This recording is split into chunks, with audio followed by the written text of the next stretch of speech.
Bayangkan bangun pagi, lalu melihat satu angka yang bikin banyak orang langsung cemas. 17.500 per dolar AS. Bagi sebagian orang, itu mungkin cuma angka di layar bank atau aplikasi trading.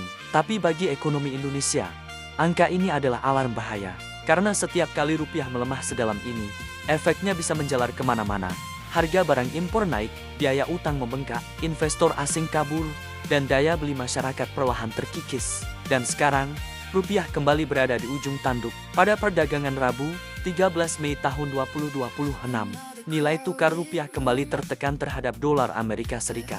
Rupiah dibuka melemah ke kisaran 17.506 per dolar AS, melanjutkan tren negatif yang sudah berlangsung beberapa hari terakhir. Yang lebih mengkhawatirkan, sehari sebelumnya rupiah bahkan sempat mencatat level penutupan terlemah sepanjang sejarah modern Indonesia. Ini bukan sekadar pelemahan biasa. Pasar mulai melihat kombinasi ancaman global dan domestik yang datang bersamaan. Dan itu sangat berbahaya bagi negara berkembang seperti Indonesia. Lalu pertanyaannya, kenapa dolar tiba-tiba kembali begitu kuat? Jawabannya ada di Amerika Serikat. Data inflasi AS terbaru menunjukkan angka 3,8% secara tahunan. Dan ini mengejutkan pasar global, karena sebelumnya banyak investor berharap inflasi Amerika mulai turun dan membuka jalan bagi Bank Sentral AS atau The Fed untuk memangkas suku bunga tahun ini. Tapi yang terjadi justru sebaliknya, inflasi kembali memanas. Dan penyebab utamanya datang dari satu kawasan yang selama puluhan tahun selalu menjadi sumber guncangan ekonomi dunia, Timur Tengah. Konflik Iran kembali memicu lonjakan harga energi global, harga minyak mulai naik, biaya logistik meningkat, dan tekanan inflasi kembali menghantam ekonomi global. Disinilah efek domino mulai terjadi. Ketika inflasi AS naik, pasar langsung berpikir, The Fed kemungkinan belum akan menurunkan suku bunga. Bahkan lebih ekstrem lagi, beberapa pelaku pasar mulai takut kalau suku bunga AS justru bisa naik lagi. Dan ketika suku bunga Amerika tinggi, uang dunia otomatis mengalir ke dolar. Kenapa? Karena investor global selalu mencari tempat paling aman dan paling menguntungkan. Dolar AS dianggap keduanya. Akibatnya, negara-negara berkembang seperti Indonesia mulai terkena tekanan besar. Investor asing menarik dana dari pasar saham dan obligasi negara berkembang, lalu memindahkannya ke aset berbasis dolar. Efeknya, rupiah melemah.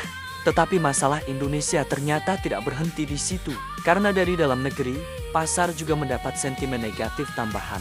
MSCI, lembaga indeks global yang menjadi acuan investor internasional, baru saja mengumumkan evaluasi indeks terbaru mereka. Dan hasilnya cukup menyakitkan bagi pasar Indonesia. 6 saham Indonesia dikeluarkan dari MSCI Global Standard Index. Yang lebih buruk, tidak ada saham baru Indonesia yang masuk menggantikannya. Ini penting dipahami, karena dalam dunia investasi global, masuk atau keluarnya saham dari indeks MSCI bisa menentukan arus miliaran dolar dana asing. Ketika saham Indonesia dikeluarkan dari indeks, banyak fund manager global otomatis harus menjual saham tersebut. Dan ketika investor asing menjual saham Indonesia, mereka akan menukar rupiah menjadi dolar AS untuk keluar dari pasar. Artinya, tekanan terhadap rupiah semakin besar. Inilah yang membuat situasi sekarang terasa jauh lebih kompleks dibanding sekadar fluktuasi harian biasa. Karena tekanan datang dari dua arah sekaligus, global dan domestik. Dan ada satu hal yang membuat pasar semakin gelisah, ketidakpastian geopolitik dunia.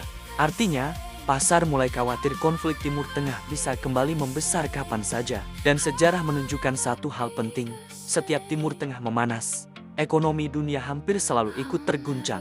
Karena kawasan itu adalah pusat jalur energi global. Kalau konflik membesar dan harga minyak melonjak tajam, Indonesia bisa terkena dampak berlapis. Pertama, impor energi menjadi lebih mahal. Kedua, subsidi energi berpotensi membengkak. Ketiga, inflasi domestik bisa ikut naik. Dan keempat, rupiah bisa mendapat tekanan tambahan. Inilah alasan kenapa pelemahan rupiah kali ini terasa sangat sensitif. Karena yang sedang diuji bukan cuma nilai tukar, tetapi ketahanan ekonomi Indonesia secara keseluruhan. Dan di tengah situasi ini, Bank Indonesia berada dalam posisi yang tidak mudah. Kalau menaikkan suku bunga untuk menjaga rupiah, pertumbuhan ekonomi bisa melambat. Tapi kalau suku bunga tidak dinaikkan sementara tekanan dolar terus membesar, rupiah bisa semakin tertekan. Ini seperti dilema klasik negara berkembang, menjaga stabilitas atau menjaga pertumbuhan. Namun ada hal yang juga perlu dipahami secara jernih. Pelemahan rupiah bukan berarti ekonomi Indonesia otomatis runtuh. Karena dibanding krisis 1998, Fundamental ekonomi Indonesia hari ini sebenarnya jauh lebih kuat. Cadangan devisa lebih besar, sistem perbankan lebih stabil, dan pemerintah punya instrumen intervensi yang jauh lebih matang. Tetapi pasar keuangan modern bergerak berdasarkan persepsi dan kepercayaan. Dan ketika ketidakpastian global meningkat, reaksi pasar bisa menjadi sangat brutal. Karena itulah beberapa bulan ke depan akan menjadi periode yang sangat menentukan. Kalau inflasi AS tetap tinggi, konflik Iran memanas, dan arus keluar modal asing terus berlanjut, rupiah bisa menghadapi tekanan yang lebih berat lagi. Namun sebaliknya, kalau tensi geopolitik mulai mereda dan pasar kembali yakin terhadap emerging markets, rupiah punya peluang untuk stabil kembali. Pertanyaannya sekarang, apakah Indonesia mampu bertahan di tengah badai global berikutnya? Karena dunia saat ini sedang memasuki era baru ketidakpastian. Perang, inflasi, suku bunga tinggi, dan perebutan pengaruh global. Dan di tengah semua itu, rupiah sedang menjadi salah satu garis depan pertarungan ekonomi Indonesia.